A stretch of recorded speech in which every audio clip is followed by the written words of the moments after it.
ओम नमो भगवते वासुदेवाय। हरे कृष्णा। जय माता रानी। हर हर महादेव। आज का अध्याय शुरू करने से पहले अपनी इसी चैनल पर मैं आपका हार्दिक स्वागत करता हूँ। आपका दिन शुभ और मंगलमय रहे।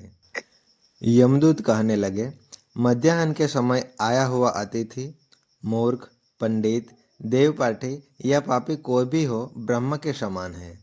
जो रात्रि के थके हुए भूखे ब्राह्मण को अन्न जल देता है, मध्याह्न के समय जिसके घर आता हुआ अतिथि निराश नहीं जाता, वह स्वर्ग का वासी हो जाता है। अतिथि बराबर कोई धन संपत्ति तथा हित नहीं है। बहुत से राजा और मुनि अतिथि सत्कार से ब्रह्मलोक को प्राप्त हुए हैं। जो एक समय आलस्य से भी अतिथि को भोजन करा दे, वह यमद्वार नहीं देखता। केसरी ध्वज से वैवस्वत देव ने कहा था कि जो कोई इस कर्म भूमि मृत्यु लोक से स्वर्ग लोक जाने की इच्छा रखता है, वह अन्न का दान जरूर करे। दूत कहता है कि यमराज कहते हैं, अन्नदान के बराबर दूसरा और कोई दान नहीं है। जो गर्मियों में जल, सर्दियों में ईंधन और सदैव अन्न का दान करते हैं, वह कभी यम के दुख नहीं उठाते। जो अपने लिए बुरे पापों का प्रायश्चित करता है, वह नरक को नहीं देखता, और प्रायश्चित न करने वाला मनुष्य नरक में जाता है। जो काया, वाचा और मन से किए हुए पापों का प्रायश्चित करता है, वह देव और गंधर्वों से शोभित स्वर्गलोक को प्राप्त होता है। जो नित्य ही व्रत, तप, तीर्थ करते हैं और जितेंद्रिय है, वह भयंकर यम को नहीं देखते हैं। नित्य धर्म करने वाला दूसरे का अन्न, भोजन और दान त्याग दे। नित्य स्नान करने से बड़े पाप का नाश हो जाता है, और वो यम को नहीं देखता है। बिना स्नान पवित्रता कैसे हो सकती है? जो मनुष्य पर्व के समय चलते जल में स्नान करते हैं, वह बुरी योनि को नहीं पाते, न ही नरक में जाते हैं। माघ मास में प्रातः स्नान करने वाले मनुष्यों को नियम पूर्वक तिल पात्र और तिल कमल का दान करना चाहिए। यमदूत कहते हैं कि हे विकुंडल, पृथ्वी, सोना, गौ आदि परम दान करने वाला स्वर्ग से नहीं लौटता। बुद्धिमान पुण्यतिथियों, व्यतिपात, संक्रांति आदि को थोड़ा सा दान करके भी बुरी गति को प्राप्त नहीं होता। सत्यवादी, मौन रहने वाला, मीठा बोलने वाला, क्षमाशील, नीतिवान, किसी की निंदा न करने वाला, सब प्राणियों पर दया करने वाला, पराये धन को तृण के समान समझने वाला मनुष्य कभी नरक को नहीं भोगता। यमदूत कहने लगा कि हे वैश्य, एक बार भी गंगा जी में स्नान करने से मनुष्य सब पापों से छूटकर अत्यंत शुद्ध हो जाता है। जो मनुष्य गंगा जी को दूसरे तीर्थों के समान समझता है, वह अवश्य नरक में जाता है। भगवान के चरणों से उत्पन्न हुए गंगा जी के पवित्र जल को श्री शिव जी अपने मस्तक में धारण करते हैं। वह ब्रह्म जो संदेह रहित, प्रकृति से अलग और निर्गुण है, ब्रह्मांड में उसकी समानता किसी से हो सकती है? गंगा जी का नाम हजारों योजन दूर से ही लेने वाला नरक में नहीं जाता। इसीलिए मनुष्य को अवश्य मेव गंगा जी में स्नान करना चाहिए। हे वैश्य, जो ब्राह्मण दान लेने का अधिकारी होकर भी दान नहीं लेता, वह आकाश के नक्षत्रों में चंद्रमा के समान है।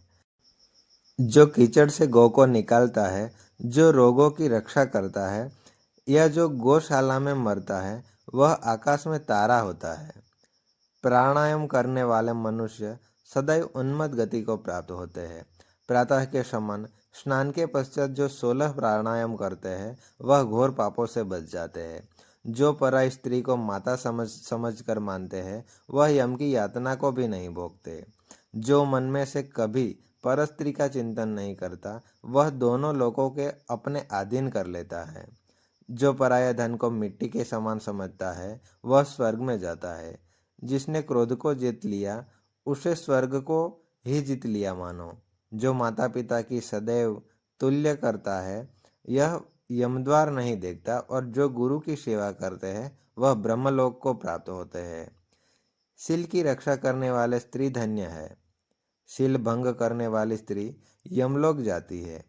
जो वेदों और शास्त्रों को पढ़ते हैं, या पुराणों और संहिता पढ़ते हैं और सुनते हैं, तथा जो स्मृति का व्याख्यान और धर्मशास्त्र समझते हैं या जो वेदांत में लीन रहते हैं, वह पाप रहित होकर ब्रह्मलोक को प्राप्त होते हैं।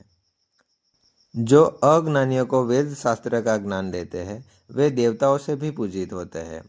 यमदूत ने कहा, वैश्य श्रेष्ठ, यमराज ने हमको वही आज्ञा दे रखी है कि तुम किसी वैष्णव को मेरे पास मत लाओ। हे वैश्य, पापी लोगों को इस संसार में रुकी नरक को पार करने के लिए भगवान की भक्ति से सिवाय दूसरा और कोई उपाय नहीं है। भगवान की भक्ति न करने वाले मनुष्य को चांडाल के समान समझना चाहिए। भगवान के भक्त अपने माता पिता दोनों के कुलों को तार देते हैं और उनके नरक में नहीं रहने देते, और जो मनुष्य वैष्णव का भोजन करते हैं वो भी भगवान की कृपा से श्रेष्ठ गति को प्राप्त होते हैं। बुद्धिमान को सदैव वैष्णव का अन्न खाना चाहिए, इससे बुद्धि पवित्र होकर मनुष्य पाप नहीं करता। गोविंदाय नमः। इस मंत्र का जाप करता हुआ जो मनुष्य मृत्यु को प्राप्त होता है वह परम धाम को प्राप्त होता है, इसमें कोई संदेह नहीं है।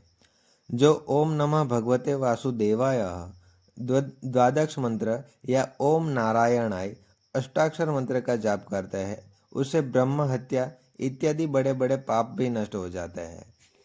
यमदूत कहने लगा कि हे वैश्य, मनुष्य को सदैव शालिग्राम की शिलाओं में तथा वज्र या गोमती चक्र में भगवान वासुदेव का पूजन करना चाहिए, क्योंकि सब पापों का नाश करने वाले, सब पुण्यों को देने वाले तथा मुक्ति प्रदान करने वाले भगवान विष्णु का इनमें निवास होता है।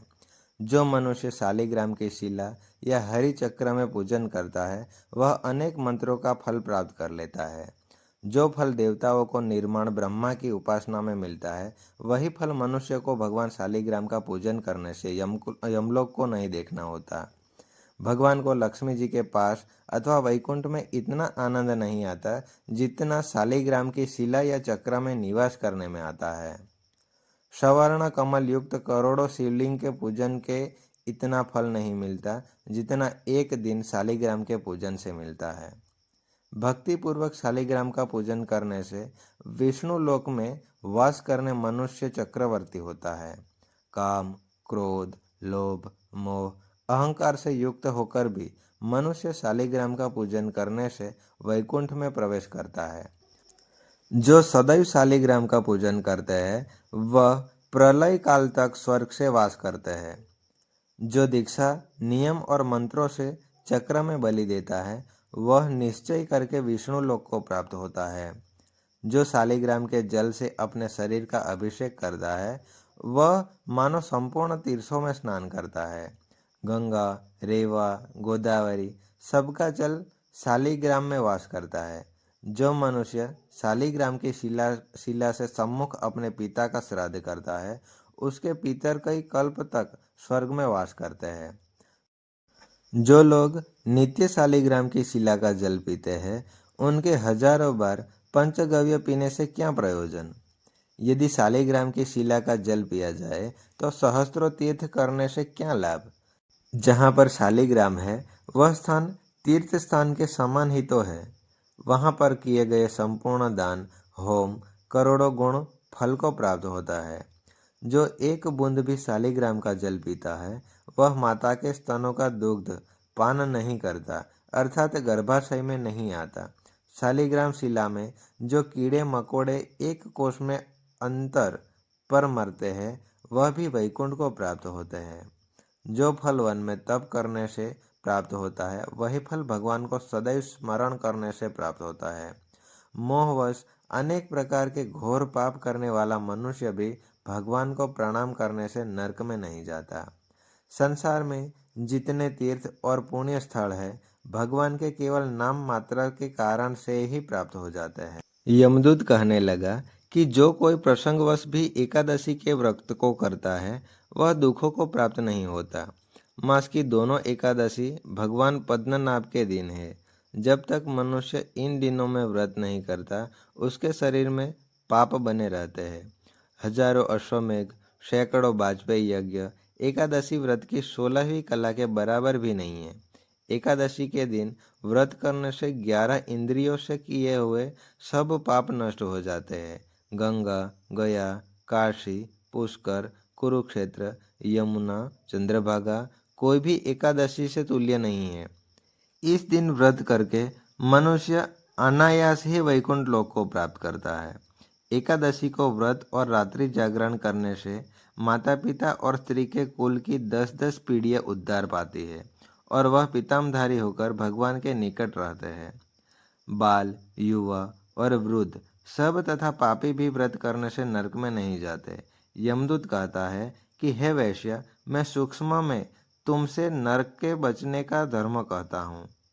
मन, कर्म और वचन से प्राणी मात्र का द्रोह न करना, इंद्रियों को वश में रखना, दान देना, भगवान की सेवा करना, नियम पूर्वक वर्णाश्रम धर्म का पालन करना, इन कर्मों के करने से मनुष्य नरक से बच जाता है। स्वर्ग प्राप्त करने की इच्छा से मनुष्य गरीब भी हो तो भी जूता, छतरी, अन्न, धन, जल कुछ न कुछ दान देता रहे।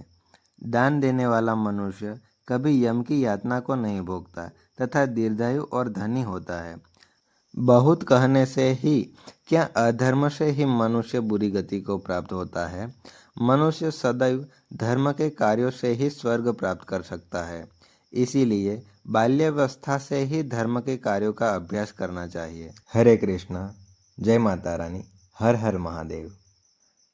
पूरी वीडियो देखने के लिए आपका धन्यवाद। अगर वीडियो पसंद आए हो तो लाइक ज़रूर कर दीजिएगा।